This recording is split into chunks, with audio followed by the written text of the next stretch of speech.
Yeah. Welcome back to CFB Enthusiasts, y'all. My name is Jimmy. That's Patrick. That's Jacob. Welcome to our Week 3 recap of the college football season. Before we continue, make sure to like, comment, share, subscribe on YouTube if you're watching this. If you bleed college football just like we do, you'll love it over here. Also, share this to a friend or family member who loves college football. Follow us on Instagram and TikTok, CFB underscore enthusiast. That's where you'll find a lot of our short form content. I'll leave that down below. Down there. Week 3, boys. Yes. Week 3, boys, in the books. A lot of good games. We a lot of good games. I mean, the Georgia Tennessee game was a top three game we've seen so far this year. You could probably say the same thing with A&M Notre Dame. I mean, those two games were absolute monsters, and I think there were a lot of statements made in Week 3. Let's start off with this Texas A&M game. Speaking of statements, Marcel Reed had himself a game, and I didn't think he had it in him. Quite honestly, I think I said this on a preview for this game. I was like, until I see Marcel Reed beat me with his arm, Yeah. I'm not picking A&M to do anything. I'm not picking them to win this game. I'm not picking them to go to SC title game. I'm not picking them to make the playoffs. Well, he showed me. He showed me against a really good Notre Dame defense with really good secondary play. I think it was Christian Gray and Leonard Moore both were like in and out due to some knick-knack injuries. But the stat line, 17 to 37, not the greatest as far as his He completion was percentage. what? 17 of 37. However, Oh I my. think he made the big plays when it counted. Most The definitely. big plays to kind of stay with Notre Dame early on, and the big plays to finish the game and win the game, which ultimately that's what matters. Um, 360 yards. Mario Craver, that's why you brought him in. KC Concepcion, that's why you brought him in for big games like this to make plays on the outside. We knew A&M had a really good offensive line. We knew they had a really good run game. It was just a matter of can they have explosive plays in the pass game? And Marcel Reed showed me that last night, and I got to give him his credit. Um, I think with that being said, A&M's a real threat in the SEC. I can truly say and believe. They might not go there, but I think they're a real threat I than think they were last year. I think they're a better offense this year than they were last year, I and they think were one game away from the SEC title game last year. yeah. I think they'll finish top five in the SEC for sure. I think they should. Yeah. They have their offense their offense look their offense looked good last night. I Yeah. mean The. Sorry. Go ahead. they made a bunch of like you said, they made a bunch of it wasn't the most efficient game for Marcel Reed, but he made some plays when he needed to with his legs. But Mario Craver had probably the best game of his career. I mean, he's only a sophomore. He had like 13 for 300 yards and 3 touchdowns last year at Mississippi State, and he had half of the yards and the same amount of touchdowns as he did. So, and he had, or 2 touchdowns yesterday. Um, did you end up seeing the game-winning touchdown, I did end up going back and seeing it. bro? The ending to that game was absolutely crazy. Like I can't even imagine how Tyler Buckner feels right now. He pulled a Tony Romo. Like, yeah, he came back to Notre Dame to play lacrosse, and then went back to play football. And they were talking about it earlier in the game how the commentator said that they love having him there because they're so confident in him. Like on the holds, like he's as steady as you can be, and then he goes out there when they needed the most and muffs it, and then A&M took the kickoff back. That got called back. Uh, it was just a crazy back and forth game. I mean, I know like you're talking about the preview we had talked about. I had picked A&M, and just because I felt like Marcel Reed was going to make, I don't know, I had a feeling he was going to make plays, and he did. And Jacob, you should be happy because your SEC reigns supreme again. Something like that. To me, though, like it was just, yeah, it was a crazy game. That's really all I have to say on it. I'm just shocked that Notre Dame is still ranked as well at 0-2. But you gotta look at it this way too. That's 2 losses by a combined 4 points to 2 top 8 teams now. Like, I don't mind them being ranked still. I don't mind it. and one of them was on the road. I mean, people are gonna be like, "Well, South Florida's not ranked." Well, South Florida beat a shitty Boise team and a shitty Florida team. Right. Jacob, you said you weren't able to catch this game because you were at your game, right? Yeah, I watched the Right. highlights though. So let's talk about the game you were able to see. Georgia and Tennessee. Tennessee lets it slip out of their hands. Simple as that. I mean, no other way around it. They have a penalty right before the field goal. Yeah, backed them Yeah, up. false start. A false start. I thought they were a little bit too passive at the end. And Kirby does it again. I mean, they said on the broadcast, Kirby and Georgia do it again. That's They the had one no thing. business being in this game. No, no, and that's what Kirby had mentioned after the game in his post game. He was like, Tennessee deserved to win this game. They played better than us, but I mean, at the end of the day, you can't give teams like Georgia extra life. You can't. I think you said it too. You said it too, Pat, on in the chat. You're like, Yeah, you can't give this Georgia team second chance and third chance, and when after that initial surge where both teams are just going up and down, I was like, okay, this game's going to slow down a tad bit. And when it slowed down, you really saw how the coaching just came into play. yeah. And that's where the gap was closed, and then Georgia started to take over. Aguilar was not as sharp on his deep balls, wasn't as sharp on his passes. Georgia really locked down defensively, and hell, shout out to Gunnar Stockton too. I'm about to say, as good as Joey played with the 16 straight completions to start the game, I thought overall start to finish 14. Gunnar Stockton outplayed him. Stockton balled out, and he made some throws where I was like, okay, I didn't think he had that in him. The fourth down The fourth to down throw. I said, okay, you missed this. The game's over. And he hits. Who did he hit on that one? It was it Kobe Young? No, it was It the was a transfer Brand. from Vanderbilt last year. Oh, London Humphreys. yeah. Yes, and he made a great catch too over He the did. shoulder. I was like, okay, And they had just ran that play 1 or 2 plays before to Colby Young, and he underthrew him right. in I the remember second that. down. Yeah, Yeah, Stockton was 23 of 31 for 304 and 2, and he also ran for a touchdown. And then Aguilar was 24 of 36 for 371, 4 touchdowns and 2 picks. So, yeah.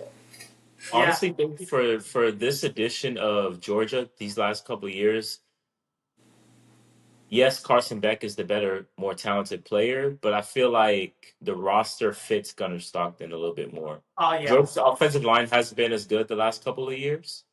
And I think that Gunnar Stockton's ability to be mobile and to be able to move does bode well for their offense. yeah. Now we've seen their offense struggle. We've seen their offense not be able to hit explosive plays up until uh, the Tennessee game. But I think having that element of Stockton being able to run, it's like, okay, we got something. It's Especially funny. yesterday too, because Georgia had their right guard and their right tackle were both freshmen playing because their starters got hurt in the game. Right. So yeah, that ability to move, uh, it was just I w- I will say watching that game and watching Joey Aguilar. I know he threw the 2 picks, but he played good. It kind of makes me walk back from what I said in our preseason one, where Tennessee's gonna be my disappointing team.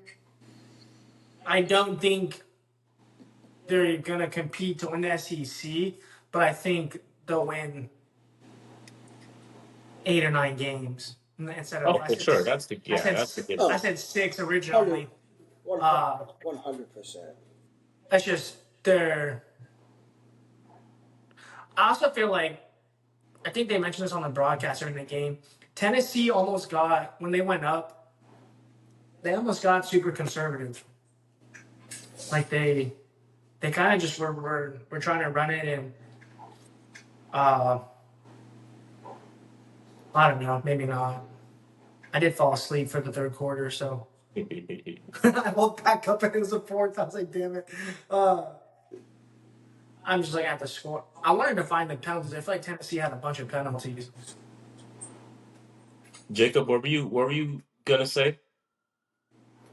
Oh, on the Gunnar Stockton thing and the Carson Beck, it's interesting because to me, I feel like Gunnar Stockton fits the identity of Georgia more than Carson Beck fit Georgia. Carson Beck fits Miami perfectly.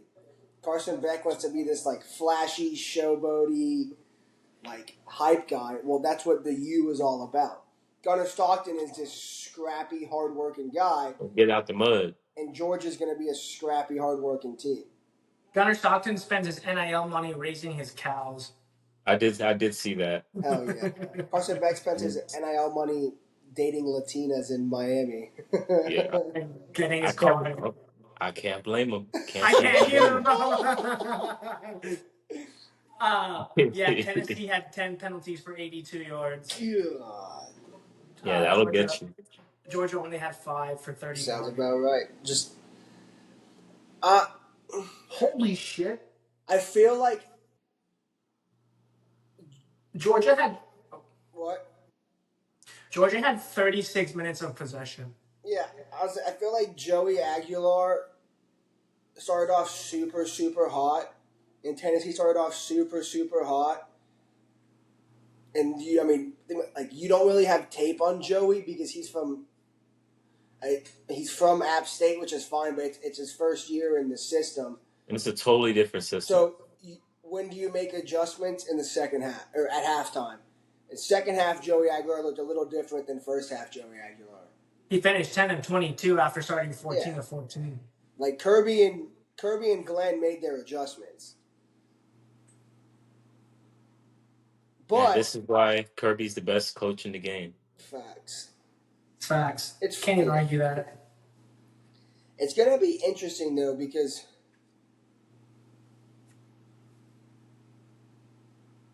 Georgia's defense is gonna be fine. Like I'm not worried about that. But if Tennessee's defense does play like that all year, I'm with Pat. Tennessee might slip up. Like they could lose to Oklahoma, they could lose to Alabama, they could lose to Vandy. Well, yeah, that's why I said they'll win 8 or 9 games. Yeah. But I don't think they'll compete for an SEC. The other thing on the defense too is it's interesting because going back to the A&M game, A&M's offense has honestly looked pretty good. Like Marcel Reed has looked relatively better than last year, and he looked good last night. But their defense looks bad. I was Like gonna their say defense their looks bad. defense. And I mentioned it. They were giving up points to UTEP yeah, or UTSA and and don't get me Utah wrong, State. as good as Notre Dame is, their defense also looks sketch. Like I don't know that A&M's defense can play like that in conference play and get away with it. Oh, yeah, I mean, we're not sitting here saying A&M's going to go on and win the SEC. No, I know. I obviously there's no way any of us would say that. No in hell I say that. There's no way those words would ever leave my mouth. But speaking of quarterback play, looking around the country, a lot of the quarterbacks that we've had in our top five, top 10, a lot of people that you think are Heisman candidates coming into the season have struggled. I wonder what's going on. Garrett Nussmeier, 689 yards, 3 touchdowns, 2 picks, 65% completion. DJ Lagway, 5 touchdowns, 6 interceptions. Arch, 579 in yards, 6 touchdowns, 3 interceptions, 55% completion percentage. Sam Levitt, 527 in yards, 5 touchdowns, 3 interceptions, 58% completion. Lenore Sellers, he got hurt yesterday, the 431, 2 touchdowns, 1 interception on 64%. Klubnik, 633, 3 touchdowns, 3 interceptions on 59%. These are some of the guys we thought were going to be some of the top guys in this sport this year from the quarterback position. What do y'all think is going on with the quarterbacks? Jacob, I know you said you had something to say about what was going on. The only thing because Pat and I talked about this earlier. I don't want to take away what we talked about. Like, I'll let him say the big part. For me, it's 3 weeks in. Like that's my biggest thing is like offenses and teams are still finding their identity. Like they're still figuring out what's going to work this year, what's going to not work this year. Because yeah, their quarterbacks may be returning, but teams have new receivers, new O linemen, new coordinators. Like with Sellers, with in South Carolina, they have a new OC. You know, LSU has LSU. I'll get to that in a second.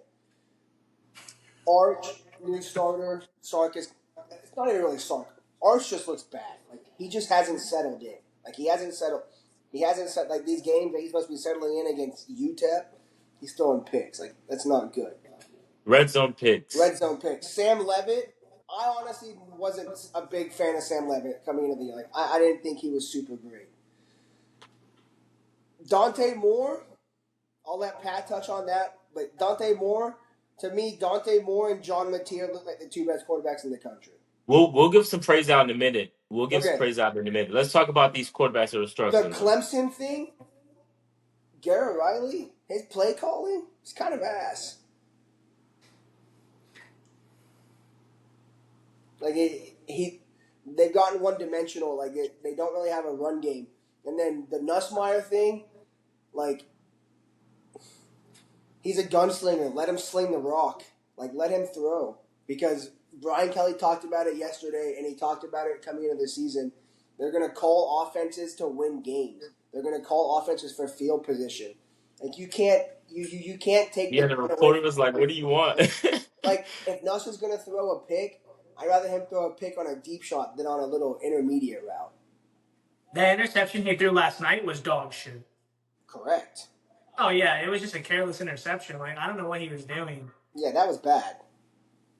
I didn't see the play, so I don't know. It was bad. He was running to his right, and it was almost like he thought it was a free play. They threw a flag. It was a holding on LSU. Yeah. So he's running cross body on the sideline, and he just kind of throws it up in the air to a running back around 3 linebackers, and the linebacker picks it off.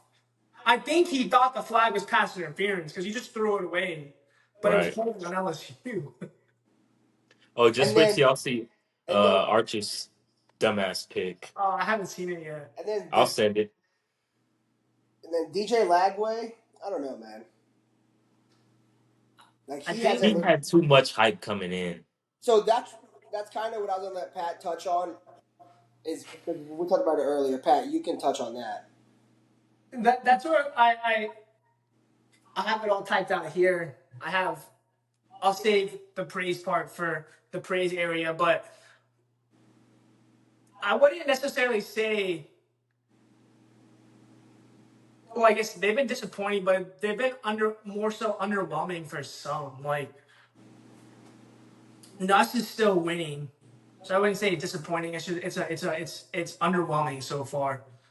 Arch is still winning, but he's not playing to the level that he was supposed to be this next great thing. And I don't put that on him. I think people were so fast to expect him to come out and lead from the Heisman from the get go. And he has the talent. There's Right. no doubt about that. But you gotta let him settle in. It's his first time starting in a full season, so it's a whole different preparation, whole different recovery. Your body's gonna be more banged up. And just building that connection and just getting used to that. So I think Arch will bounce back. I think he'll be fine. I think Nuss will be fine. Here's a video, Jacob. I'm sending it. Cade Klubnik, you kind of mentioned it yesterday, Jimmy. He's reverting back to 2 years ago. So he had a bad year, then he had a really good year last year. I think everybody, and us included, expected him to come back and do what he did last year, but he's looking more. It's almost like he feels like he has to do too much. And I think when a QB feels like they have to do everything, it's going to cause problems because they're going to be trying to make too Yeah. many plays. Yeah. His is disappointing for sure because they're losing. They're what, 1-2 or two Yeah. and two? No, they're 1-2. One They're and two. one and They two. they really could be 0-3 if he didn't clutch up against Troy. Like it. DJ Lagway, yeah, I think it's almost more like looking at his body language yesterday during the game. Excuse me. After his second pick, I think first or second, Billy Napier was trying to talk to him, and he looked like he wanted nothing to do with him. He's just looking off into the stands, like just listening. Like I think I think he could just be checked out of Florida. Like it's just a bad situation. I don't think the players really like the. I don't know if they don't like the coach or, but they almost Florida looks like they have no life offensively, and um, yeah, I think people were too fast last year to be like, oh my god, DJ Lagway is the next. Him and Arch Manning, which they still could be competing for the 1 and 2 pick in 2 years, but I think people jumped on both of them too fast. I think they'll both be fine. I think they're both talented and they'll turn him around, whether it's at Florida or he goes somewhere else. But the other QB that I was going to bring up is I we, I think we all had him in our top 10, but Drew Allard looks like Drew Allard that he is. He's inconsistent. Yeah. Like I he's have nothing like, to say about him. He is what he is. To and be I put fair, that in here. It almost looks like Penn State. Obviously, they're not gonna get rid of Drew Allard, but it almost looks that's like pretty gross. Pit Brula is playing better at Missouri. I did want to. Bo's a Yeah. dog, bro. I mean, did they keep the wrong guy? I don't know. Yeah. What's his Maybe name? And Broken like Bueller just doesn't fit the offense that they're looking for. right. I'll give him the benefit of the doubt, but To me, I almost I don't know, man. Like I had it in here too. I'm so shocked that Penn State's number 2 in the AP poll because they do not look like the second best team in the nation. Like they've also played nobody, but I just yeah I don't I feel like everybody, including ourselves, were just too high on a lot of these QBs coming in, but we also had I don't think people were giving credit to some of the QBs that are balling now that should have been getting more credit uh, or more preseason hype than they got. well, And let's talk about him. okay, yeah. So on here I have. I mean, it could be a little biased, but Dante Moore at the moment looks No, man. like That's fair. um, Yeah, Dante, John Josh John Uker, Mateer, On the yeah, tier. John Mateer, and then Josh I Uker. mean, I know nobody talked about him, but since he got to Vandy, Diego Pavia is 10-6, and he's kept Vandy. They're 3-0. They're ranked for the first time in a while. I don't think he's a top 5. Man, I don't Nope, think No, he's nope, a, nope, nope, nope, nope, he's just a nope, nope, gritty nope, nope, guy. nope. Like, I don't think he's not gonna go out there and win he could win the Heisman, but he's the kind of guy. He's the kind of QB where, as a team, like that's you want to play yeah, like that's your leader. yeah, Like As a you, leader, you can say he's a top 5 leader. Yeah, yeah. he's great. And that's the kind of guy where like the team, you can tell the team rallies behind him. Like they want to win for him, for the coach, and I think those three that weren't getting enough credit coming in. I think. Well, I know we have talked about it. We all wanted to see what John Mateer was going to do in the SEC, and he's looking every He'll bit be of the just part. fine. Um, Sawyer Robertson. yeah, I know Jacob. I mentioned He's him. He put he, him on his top he's 10. stat wise, he's probably the best quarterback right Yeah, now. Morris and Josh Hoover. Obviously, we all talked about like we all rated him highly. So Yeah. But yeah, yeah, shout out and to you, Mateer, Jacob. You talked about Sawyer Robertson. didn't we all have Mateer in our top 10? I think so. Yeah. Okay. Yeah. Yeah, like we all Um, had Mateer, we all had Hoover. I had Sawyer. I had Marcel Hoover Reed has at played really well. I think he has 9 touchdowns, 1 pick. Marcel Reed. Is that Carson what you Beck, said? let's give him love. Yeah, Yeah, Marcel Reed. Carson Beck's playing well. Dante Moore, like you said, is playing pretty Carson well. Beck does look good. Dante Carson Beck looks is really good. good. Yeah, Just yeah, Rope for Beulah. yeah. but yeah, Uh, So yeah. it's not all bad. It's not all bad out here. But It's I do not agree. the Since you said it was early in the season, I do think some of those quarterbacks that we mentioned that are struggling are going to bounce not back. just that, and yes, I agree on that. And the other thing too is like when you're looking at like the stats for these guys too. Like, listen, Bo Prabul is like eye test wise, he's looked good. The stats are gonna be flawed because they played what like Missouri State and like our mother holy thou Central Arkansas, some like shit. middle Yeah. school like. But the eye test, like the eye test, they look good. Like I'm not just betting them at all. Like I those mean, we guys, see other quarterbacks and other teams playing FCS teams, and they're struggling. right? Like that's what I Arch, say. Yeah, like you Laguna, like And group of 5 teams, they're struggling. Lagway. yesterday versus Villanova. Drew Alar was 16 of 29 for 290 Yeah, yards, a touchdown, and a pick. Like that's not good. yeah. Grant, I know you mentioned like Boper Bula or the other teams are playing smaller schools. Dante Moore, they're playing smaller schools, but they're not making silly No, mistakes. They're going I out there yeah. and they're executing it. That's why I What Like, I said. say in the chat, you got to That's kill a why I gnat said with a the eye sledgehammer. test they look good. yeah.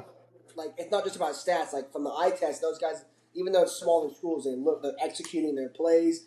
They're not turning it over. They're commanding the offense. Like they look good. Did y'all see Drew Alar's interception yesterday? No, Mm. I'll have to find this. It might be one of the worst interceptions I've ever seen in my life. Jacob, did you see it Arch's can't be pick? worse than Arch's pick I just saw. Let me see it. It might be worse because literally on the next series, Malachi Nelson did the exact same thing going across his body. I was just All like, right. bro, Well, to be fair, Malachi Nelson sucks, bro. Like he is so bad. Like Arch is up here, and Malachi's not here. Like he's way like dude. That dude is bad. Arch's pick is whenever he's scrambling, right? Yeah. right. Arch, bro. And right above it is the same. It's the same play, a still shot. Parker Yeah. Livingston was wide open underneath, and that was the first read too. So I don't know what the hell he's seeing. He's not. He's not seeing the field correctly, and when he does, he throws the ball in the fucking dirt. I'm I telling you, don't, I man. don't, I, I don't know what's going on because we can say, oh, he played Mississippi State, or he played UTSA last year. We did not see this shit last year with Arch. I don't know what's going on. He's probably fucked up mentally. I don't know what it is. I'm a like. I've said it. I'll stick to it, and I'll always stick to it. Like at the college and the NFL level, like you look, the two names that stick out to me is Florida and Texas. Like both very underwhelming right now. Head coaches should not be coordinators. Like seriously, like Sark and Napier should not be calling plays. Like I'm a big This is believer this. that in the college level and the NFL level, head coaches should just be head coaches. You should not call plays. Like look at Mike Norvell. He called plays last year, 2-10. He's just head coaching this year. It frees up the head coach to talk to the quarterback and something like that. Talk to the coordinator. Talk to the offense. Like he can talk to players. He can talk to coaches rather than okay, I'm on offense. I got to focus on offense. We're on defense now. Sweet. I got to make adjustments on offense. Talk to my guys in the booth. You can't manage a game. You're coaching the side of the ball. Like head coaches at the higher levels should not be coordinators. I got a trivia question for y'all here in a minute, but to your point, as good of a play caller Sark has been in his career, and we've seen his track record of what he's able to do. This is the second year in a row where the offenses look average at best for the majority of these games. Yeah. Last year, it started out last year. We can't get the ball in the fucking end zone in the red zone. Yeah. We can't convert short yardage. Some other like game management stuff, it just looks poor. Last week against who did we play last week? San Jose State. Yeah. We had 10. We're a goal line, right? We can't even get 11 guys on the field, But to and we had a me, penalty.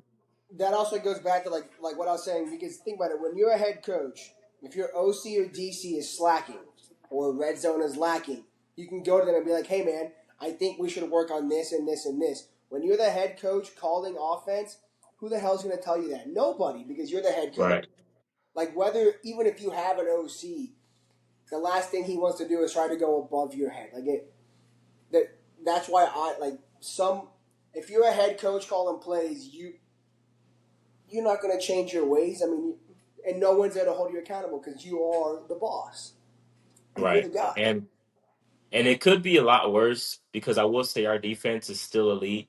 Yeah. Mm-hmm. If our defense was poor or slacking, I'd be waving the red flags. But he gets a little bit more leeway because our defense is solid. We don't have to worry about that. We don't have to worry about that side of the ball. They're gonna have to win us some games somehow with turnovers and short fields. Outside of a 4 minute period, there's a 4 minute period against San Jose State, right? Where we scored 28 points. We had a turnover off of all of those possessions that we scored on. Beside that 4 minute period against San Jose State, we've looked like absolute dog shit against Ohio State, the first, third, and fourth quarter versus San Jose State, and the whole UTEP game. So we've had one good quarter of offense this entire season so far. I just, I think it doesn't help that you guys are so banged up at running back too. Like you haven't had a consistent run game We're yet. cooked, yeah. I'm not sure what's up with Baxter. I think Weisner, we're just holding him out for precautionary reasons. He'll be back, but Baxter, I'm not sure. I think we'll know on Monday. But uh, running back room is slim right now, like it was last year. DeAndre Moore was out, but I don't know, man. I mean, who do y'all play this week? Sam Houston. Uh, So we God. might win 13-10 or some shit. So Do y'all go Sam um Houston, then Oklahoma? no, Sam Houston. I love how our schedule's set up though for Arch. Well, this was supposed to be for Arch to ramp up, Yeah. but Sam Houston bye week at Florida, Oklahoma. So As of right now, like, something could change, but as of right now, Oklahoma beat y'all. they're gonna beat us, yeah. I don't know. Honestly, I don't know how we're gonna score against Oklahoma. I don't know how we're gonna score against Texas A&M. I don't know how we're gonna score against Arkansas. Shoot, Hell, even the two Florida, games we man. saw on our schedule, Kentucky and Mississippi State, they don't look as easy as they did to be start the I season. mean, even Florida, like, A, it's in the swamp, and B, like, Florida's defense is still, like, their defense is still good. Yeah, Like, their and it's gonna offense be stinks, loud. but their defense is good. And they got Caleb Banks back, but I don't know. He did get hurt again last night, so I don't know what his thing is. Trivia. Since we were talking about coaches that call their own plays, who was the since 2000? There's only been one head coach that called the plays that won a national championship. Who was it? On offense or defense or either or. Offense. That won a national championship since when? 2000? Yeah. Was it Bobby Bowden? Mm-mm. No, was it not Mac Brown? No. No, no. Hold on, let me. No, you can't Don't look up cheat. the champions. No, no, no, no, no. I'm not. I'm not. Mm-mm. Allegedly. Oh, it's Gus Malzahn. No. He wasn't his own. Oh, he didn't win a natty. He didn't win. I mean, it was really close. I Yeah, mean, and Jameis and Calvin Benjamin. Right. since I mean, you're really 2000. warm. It's Jimbo. Yeah, Jimbo always. Ding ding ding. Yeah, Until it got bad at A&M. Yep, Jimbo Fisher called his own plays. I was going to guess Bob Stoops, but I forget he was a DC. yeah, big game, Bob. I forget he was a defensive guy. Yeah, me too, Their right? whole family. But that makes sense. That's why he brought in Lincoln Riley. That makes sense. Yeah. And then he brought in his brother, who was His brother. terrible. Mike was dog water, bro. Mark is good, but Mike was bad. He was bad at Arizona, and Mike was bad as a coordinator. Guys, our Clemson and Notre Dame coats, they're both two lost teams. Who has a better shot to make the playoffs as it stands? Well, Clemson or Notre Dame? Clemson, Well, because Clemson, they because can they win can they can title still games. win the ACC. Notre Dame can't win a conference. How possible is it for Notre Dame to go 10-2 though? I mean, it's very, very possible, but I don't think they get in. You don't think they get in at 10-2? I feel like Honestly, we it depends what happens with the rest of the country. Like, if there's a lot of one-loss teams, I don't think they get in. I don't know, because what they have helping them is they lost early. they did. So it's gonna be tough. They're gonna be right there. They're gonna be like if they go 10-2, they'll probably be ranked like I just anywhere want to. from 10-15 by the end of the season. I just want to apologize to my LSU Tigers that I decided to not pick them and pick Notre Dame to be my champion. So I'll just go ahead and scrap that and go with my initial pick of LSU because I don't know. They don't have they don't have a super hard schedule, No, but but I USC. wouldn't say it's super easy either. If They, they need USC to be good and then beat USC the to help them out. USC, yeah, and they. I think the biggest game for them is going to be in 2 weeks versus Arkansas. They I play. forgot they play Arkansas. Because They'll lose. Arkansas, I They'll mean, lose. realistically could beat them. No, let me ask you this: where's it at? Is it at It's in Arkansas. Arkansas wins? Notre Dame will lose. And then after that, it's Notre USC, Dame Boston will lose. College. You're probably wondering why I say that. Well, damn, bro. Huh? Huh? Don't worry about it. My Uh, thing is acting up. What the heck is going on? I don't know. Oh, USC's ranked. What the hell? yeah, 25 Damn. in the newest AP. Jaden Mayapa, that's another one who's looked really good against Yeah, nobody, but he he looks looked good really good. last year whenever he came in for Miller Moss. Miller Moss sucks, bro.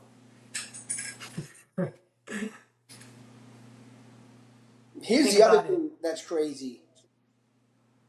Is Huh. Jimmy, you know how Deshaun Foster and Brent Pry got fired? Yeah. So they've only played their teams have only played 3 games. Well, their players now get 30 days. If they want to transfer, they can transfer. Yes, And I they, saw that. Yeah. and they can They get redshirt. and they can redshirt, so they could dip right now. Right now, if they wanted to. My biggest thing with the I think UCLA fucked up. I don't think they should have fired Deshaun Foster. Mainly because one, Chip Kelly kind of screwed them when he left. You know, he left after spring practice. He left in February. After the transfer window, after the transfer portal and National Signing Day was done, he left. So that kind of left you out with just what you had. But UCLA, I'll have to, I can send it to y'all, but Brett McMurphy had an article this morning about it. Who wants to go to, why would anybody want to take the UCLA job? You have a horrible administration that backs you. You have one of the worst NIL budgets in football. You're about to lose kids to the portal. No fan base support. The no fan base support, and it's not like they're nowhere near competing in the Big Ten for the next 5 years. So it's one of those jobs where it's almost like I either have to go there and pull a miracle around, or I'm going to get fired again in 2 or 3 years. Somebody will take it. Like it'll probably be like a G5 coach. But I think what screwed Deshaun Foster, like what screwed him, was you had a hometown kid that grew up a UCLA fan that wanted to play for you. Like you had Joey Aguilar. Like he was there. He was practicing. He was ready to go. Like you brought a kid that grew up a UCLA fan that wanted to help you win. And you say, nah, screw you, dog. I'm gonna take Nico. That's not on him. That's part of that bad administration that backs him. That wasn't his call. Deshaun Foster, 100% told Nico, yeah, that's on him 100%. Okay. No, yeah, that's fair. Um, since he got fired this morning, they've lost a 4-star offensive lineman and a 4-star defensive lineman. They're bad. And It's it's just great. something. Yeah, I kind of feel like they used him as a scapegoat. I mean, I feel bad for him. Brent, Would the quarterback situation have changed anything? I feel I like the think rosters too. no, I think so because like when you watch Nico, like Nico's bad. Like he's bad. Like he's missing easy throws. Right. Like the other thing too, like I don't even know that the quarterback thing played into it. I think just when you've watched them play this season, like they have some like the New Mexico State game, like sure, you if you lose to them like 35-28, that's not great, but it's you can learn from that. But they just got dog walked 35-10 to a Mountain West team. Their effort was piss poor. The execution was piss poor. Deshaun Foster got out coached. Like I'm with you, Pat. I think he was thrown into a tough situation 100%. He, Chip Kelly screwed them. But I said coming into the season, and I told you all on the pod that if he had a bad year, he was gone. which is fine. I'm not disagreeing with. I wasn't disagreeing with you. I think UCLA made a mistake. I mean, he went there, he played there. Yeah, and that's fair. He obviously wants nothing more than to bring them back to prominence. The next guy Right. coming in is going there to. The next guy going in is going there to leave. UCLA is no longer a job where you want to stay. He want someone. The next guy they get, if it's a group of 5 or an FCS or a coordinator, they're gonna go there, hope to win 7, 8, 9 games in the next 2 years, and then dip for a better job. And then UCLA is back in this. Yeah, I agree with that. Hey, the only positive side of it is none of us. Brent Pry, yeah, that dude deserved to be canned, bro. You How can't lose long to was Old he? Dominion. How long was he there? 3 years. 4. And they had the most returning production last year, and they went 6-6. Yeah. I mean, people had them as a playoff dark horse going into last season. Your people, I had him winning like 9 games that year. Yeah, last year. Mm-hmm. Jacob, your people. Brent Pry. I Hunter think freaking Renfro. what's happening. He just scored a touchdown. The exciting white.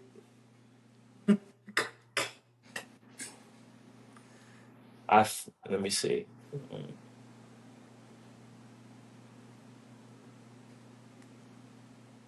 Yeah, he's lost to Old Dominion twice, Dude, he got dog walked last night. and they got blown out, right?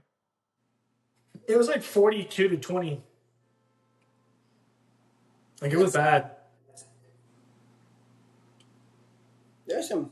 It was during the game. It was actually worse than that. I saw it under the ticker. I was like, "What?" Yeah, when I saw it at one They were point, getting shut out. 42-14 or something like that. And I was like, yowza. Like group of 5.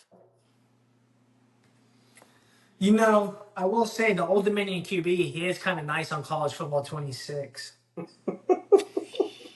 He transferred to Texas, and Arch declared after my first year, he transferred to UT and lost to me in the Natty. I feel like I don't know. I feel like sometimes schools like Virginia Tech with Brent Pry, like I don't know. I feel like they try to hire like the best coordinator from the biggest possible school rather than finding the good fit. Like I get he was a Best DC fit. like I get he was a DC at Penn State, but you probably could have found somebody better. I don't know. No idea. All I know is LSU has the best defense in the country. So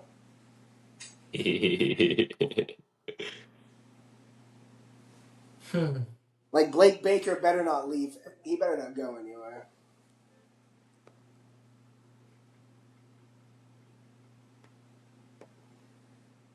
Brian Kelly Yeah. was saying so. Whit Weeks got ejected on the worst targeting call I've ever seen in my life, and then West Weeks has a calf strain, but it looks worse than a calf strain.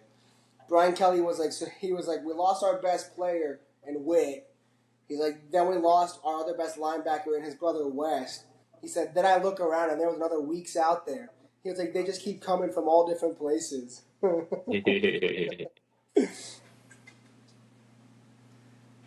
Oh man. That's gonna wrap it up for this week of See If the Enthusiast Week 3 edition recap. Y'all let me know down below who has a better shot of making the playoffs, Clemson or Notre Dame. I want to see Notre Dame just because I think Clemson's not very good.